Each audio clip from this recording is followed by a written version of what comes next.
Friends, ఈరోజు మన విజయనగరంలోనైతే ఏకదాటిగా ఒక 3 రోజుల నుంచి వర్షాలు అయితే పడ్డాయి. ఆ పడిన వర్షాలకి మొత్తం పంట పొలాలన్నీ మునిగిపోయి పంట పొలాలన్నీ నదుల్లో తలపిస్తున్నాయి. ఇక్కడ మీరు చూస్తున్నారు కదా, ఇదంతా పంట పొలాలు అనమాట. ఈ పంట పొలాల్లో వెళ్ళి నీరు చూడండి ఎంత దారుణంగా ప్రవహిస్తుందో, ఒక నదిలో ప్రవహిస్తుంది అనమాట.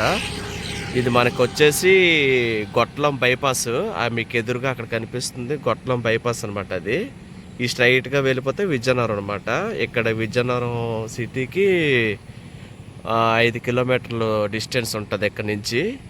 మనం ఈ వైపు వెళ్ళిపోతే తాటిపూడి రిజర్వేర్ అయితే వస్తుంది అనమాట. ఈ స్ట్రైట్కి వెళ్ళిపోతే ఈ హైవే పక్కన చూడండి, ఈ పొలాల్లో వెళ్ళి ఈ వాటర్ ఎలా ప్రవహిస్తుందో. ఈ కిందాక నేను చూపించింది ఈ రోడ్డుకి అటువైపు అనమాట. ఈ రోడ్డుకి ఇటువైపు వస్తే చూడండి, ఇక్కడ చిన్న కలవర్ట్ ఏదో ఉంది. ఈ కలవర్ట్ కింద నుంచి వాటర్ చూడండి ఎంత భీకరంగా వస్తుందో వాటర్ ప్రవాహం. అవన్నీ వరిసేలు. ఇక్కడ ఉన్న వాటికైతే ఏం డ్యామేజ్ జరగలేదు.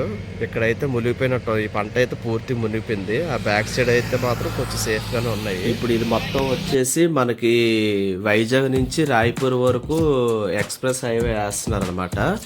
ఈ ఎక్స్ప్రెస్ హైవే వచ్చేసి మనకి సబ్బవరం దగ్గర స్టార్ట్ అవుతుంది. నెక్స్ట్ రాయపూర్ వరకు వెళ్తుంది అనమాట. ఈ హైవే కోరపుట్టు జైపూర్ మీదుగా చాలా సూపర్గా అయితే రోడ్లు వేసేసారు మొత్తం. ఈ ఎక్స్ప్రెస్ హైవే రోడ్లు అయితే మాత్రం ఇది మొత్తం ఎకనామిక్ కారిడార్ అనమాట. దీనికి ఎక్కడ లింకులు ఉండవు. డైరెక్ట్గా సబ్బవరం దగ్గర నుంచి మళ్ళీ మనకి ఈ జంక్షన్ దగ్గర తామరపల్లి జంక్షన్ దగ్గర లింక్ ఉంది పైకి వెళ్ళడానికి. తామరపల్లి జంక్షన్ దాటిన తర్వాత మళ్ళీ మెంటాడ్ దగ్గర అయితే లింక్ ఇచ్చాడు హైవే మీదకి వెళ్ళటానికి. మళ్ళీ దాని తర్వాత సాలూరు దాటిన తర్వాత మళ్ళీ ఇంకేదో విలేజ్ దగ్గర ఇచ్చాడు. మళ్ళీ డైరెక్ట్గా ఒడిశా బార్డర్ వరకు మనకి హైవే ఎక్కడానికి ఎక్కడ ప్లేస్ ఉండదన్నమాట. చాలా బ్రహ్మాండమైన హైవే ఇది. ఈ హైవే పూర్తి అయిపోయిన తర్వాత మేము వైజాగ్ నుంచి రాయపూర్ వరకు ఈ హైవే మీద ఒక ట్రిప్ అయితే వెళ్ళడానికి రెడీ అవుతున్నాం అనమాట. ఈ హైవే పూర్తి అయిపోయిన తర్వాత మేము ఈ హైవే మీదగా ఒక ట్రిప్ అయితే వేస్తాము. ట్రిప్ వేసి ఆ వీడియో తీసి మన ఛానల్లో అయితే నేను పెడతాను. ఈ హైవే వచ్చేసి మొత్తం మనకి గజపతినగరం దాటిన దగ్గర నుంచి మొత్తం చుట్టూ కొండలే ఉంటాయి అనమాట. నెక్స్ట్ మన జైపూర్ వెళ్ళినంత వరకు కొండలే, చాలా టన్నెల్స్ కూడా ఉంటాయి ఇవి.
నేను అక్కడికి వెళ్ళేటప్పుడు అయితే ఒక గేటే లిఫ్ట్ చేశారు. అది 4 feet లిఫ్ట్ చేసి ఉంచారనమాట గేటు. ఆ 4 feet చూడండి ఎంత వరద కిందకు వస్తుందో. మొత్తం వాటర్ చాలా ప్రవాహం వస్తుంది. ఈ గేట్ వచ్చేసి వ్యవసాయానికి వదులుతారనమాట.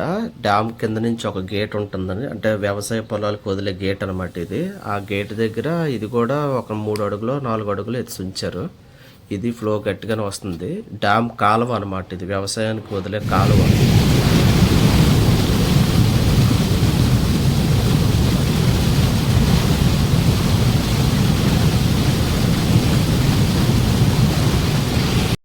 ఫ్రెండ్స్ ఈరోజు అయితే తాటిపూడి రిజర్వేర్ గేట్లు అయితే ఓపెన్ చేశారనమాట. పైకి వెళ్ళి వ్యూ చూపిస్తాను మీకు ఎలా ఉందనేది. గేట్లు ఓపెన్ చేసిన వ్యూ ఎలా ఉందో. చాలాసార్లు వచ్చాం కానీ గేట్లు ఓపెన్ చేసినప్పుడు ఫస్ట్ టైం ఇదే రావడం. ఓపెన్ చేస్తున్నారు ఇంకా గేట్లు. ఒక గేట్ అయితే 4 అడుగుల వరకు ఓపెన్ చేశారని తెలిసింది. ఇంకొక గేట్ అయితే ఓపెన్ చేస్తున్నారంట. డ్యామ్ అయితే మాత్రం నిండు కొండలాగా ఉంది. ఆ ఫ్రంట్ నుంచి చూసాము. ఇప్పుడు గేట్ల దగ్గరికి అయితే మనం వెళ్తున్నాం అనమాట. గేట్ల దగ్గరికి వెళ్ళి మీకు అక్కడ వ్యూ అయితే చూపిస్తాను.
వీళ్ళందరూ డ్యామ్ మెయింటెనెన్స్ సిబ్బంది అనమాట. అక్కడ నుంచి డ్యామ్ తాలూకా ఇన్ఫ్లోని అయితే పరిశీలిస్తున్నారు.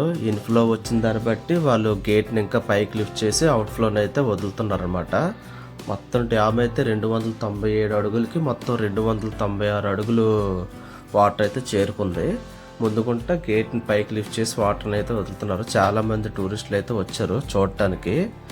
ఆ వచ్చిన టైంలోనే ఎవరో కలెక్టరు, జిల్లా ఎస్పీ మొత్తం అందరూ అక్కడికి వస్తున్నారని తెలిసింది. తెలియగానే మొత్తం అక్కడి నుంచి అందరినీ ఉన్న టూరిస్టులను అందరినీ అక్కడి నుంచి ఒక పోలీస్ ఆఫీసర్ వచ్చి మొత్తం అందరినీ పంపించేశాడు అనమాట.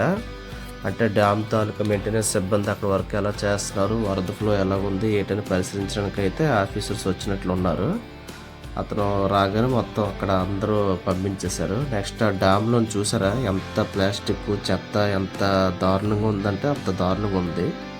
చాలా దారుణంగా మొత్తం డ్యామ్లోని చాలా ప్లాస్టిక్ పేరుకుపోయి ఉన్నదన్నమాట. చూడగానే చాలా బాధ అనిపించింది. ఇంత పెద్ద రిజర్వేర్లో కూడా ఇంత దారుణంగా ప్లాస్టిక్ వచ్చి చేరుకుందా అని.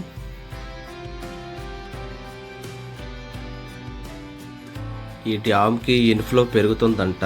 ఆ పెరుగుతూ ఉండడంతో అక్కడ ఉన్న పోలీస్ ఆఫీసర్లు అయితే మాత్రం అందరూ అక్కడ ఉన్న టూరిస్టులు అందరినీ పంపించేశారు. ఎందుకు వచ్చిన ప్రమాదాలని. మన జనాలు వినరు కదా, గట్లు ఎక్కి చూస్తుంటారని మొత్తం రిస్క్ లేకుండా అక్కడ ఉన్న టూరిస్టులందరినీ బయటకు పంపించేశారనమాట. ఇంకొక గేట్ అయితే తెరవబోతున్నారంట అక్కడ. అందుకని మొత్తం అక్కడ ఉన్న ఆఫీసర్లు అందరినీ తోస్తారు. ఇదిగోండి ఈ ఆఫీసర్లు జీపుల్లో వెళ్తున్నారు. పోలీసులు, ఎస్పీలు, కలెక్టర్లు అందరూ వెళ్తున్నారు అనమాట డ్యాముని పరిశీలించడానికి. ఆ వచ్చే దారిలోని మొత్తం చెరువులకి మొత్తం గండ్లు కొట్టాయి అనమాట. గండ్లు కొట్టి రోడ్ల మీద అయితే వాటర్ ప్రవహిస్తుంది. ఇక్కడ చాలా మంది ఏమో వలలు వేసుకుంటూ చేపలను అయితే పడుతున్నారు. చాలా పెద్ద పెద్ద చేపలు అయితే దొరికాయి అనమాట చాలా మందికి. చూడండి ఫ్లో ఎంత దారుణంగా వెళ్తుందో. ఇది ఒక రోడ్డు పైనుంచి వెళ్తుంది అనమాట వాటర్. ఇక్కడ వీళ్ళందరూ చేపలు పెడుతున్నారు. నేను ఫస్ట్ చూసి ఎవడో పడిపెడగాలి అనుకున్నాను. తెరమస్ దగ్గరికి వెళ్ళి చూస్తే అలా అక్కడ చేపలు పడుతున్నారు అనమాట. ఈ వర్షాలకి కొంతమంది ఇబ్బంది పడినా కొంతమంది రైతులు మాత్రం చాలా ఆనందాన్ని వ్యక్తం చేశారు. ఎందుకంటే లాస్ట్ 2-3 మంత్స్ నుంచి మా విజయనగరం జిల్లాలో అసలు వర్షాలు అనేవి లేవన్నమాట. ఈ తుఫాన్ తోటి మొత్తం చెరువులు, డ్యాములు, చెక్ డ్యాములు మొత్తం ఇవన్నీ నిండు కొండలాగా మారి జలకళను అయితే సంతరించుకున్నాయి అనమాట. దీంతో చాలామంది రైతులు అయితే మాత్రం చాలా ఆనందం వ్యక్తం చేశారనమాట.